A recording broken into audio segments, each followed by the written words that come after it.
पैसा हा माईक आहे.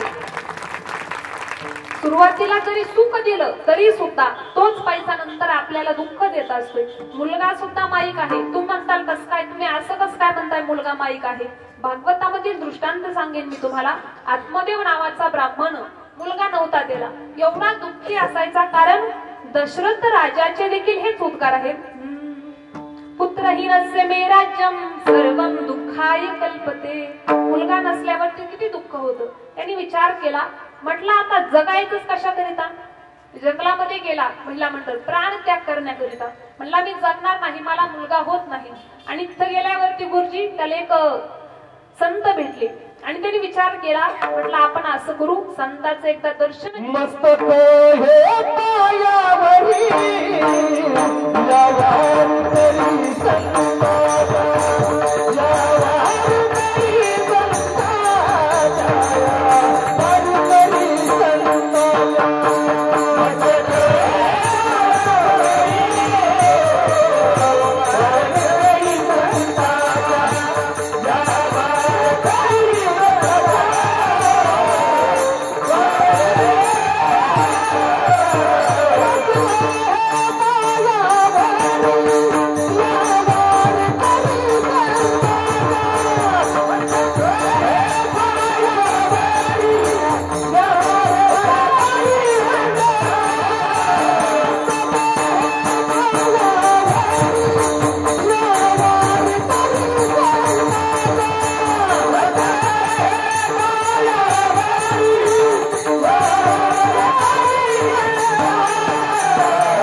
संताच्या. त्यांनी साधूचं दर्शन घेतलं आणि साधूचं दर्शन घेतल्यानंतर त्याच्या डोळ्यामध्ये अश्रू आले.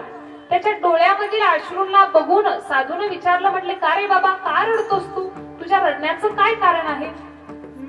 कथम रोदिष्य विप्रस्त्वं काटे चिंता बलियसी वदत्वं सत्वरं मह्यं स्वस्य दुःखस्य कारणं. तुझ्या दुःखाचं काय कारण आहे मला लवकर सांग. तो सहज म्हणाला, साधू महाराज मला मुलगा नाही. साधू हसले आणि हसल्याच्या नंतर त्याला म्हणाले, अरे ज्यांना एक मुलगा सोडता 3-3 मुलं आहेत त्यांची एकदा दखल घे, चौकशी कर. त्यांचे 2-2 महिने दिंडीला तिकीट बुक आहेत अगोदरच. तुला नाही ही चांगली गोष्ट आहे, पण तो काय ऐकायला तयार नव्हता. साधू महाराज म्हणले, अरे त्यांचं सकाळचं जेवण एका मुलाकडे, संध्याकाळचं जेवण एका मुलाकडे, त्यांना एक सोडता 3-3 आहेत त्यांना. तुला नाही चांगली गोष्ट आहे, पण तू साधूचं ऐकायला तयार नाही. साधू महाराज म्हणाला, ऐका ना साधू महाराज, मला मुलगा नाही यामध्ये मला एवढं दुःख वाटत नाही, पण माझ्या दारामध्ये जी गाय आहे त्या गायीला सुद्धा वासरू होत नाही. पाल्ये ते या मया धेनू सहा वंद्या सर्वथा भवे. पाल्ये ते या मया धेनू सहा वंद्या सर्वथा भवे. दारामध्ये पाळलेल्या गायीला सुद्धा वासरू होत नाही. साधू महाराज म्हणते, होईल ना, एवढं काय टेन्शन घेण्यासारखं. तो म्हटला, नाही साधू महाराज, मला मुलगा होत नाही, दारामध्ये जी गाय आहे तिला वासरू होत नाही. एवढंच नाही, दारामध्ये जी माझी गाय आहे तिला वासरू होत नाही. दारामध्ये जे मी झाड लावलेलं आहे त्या झाडाला सुद्धा कधी फळ येत नाही. यो मया रूपितो वृक्षः सोपी बंध्यत्वमाश्रयेत. यो मया रूपितो वृक्षः सोपी बंध्यत्वमाश्रयेत.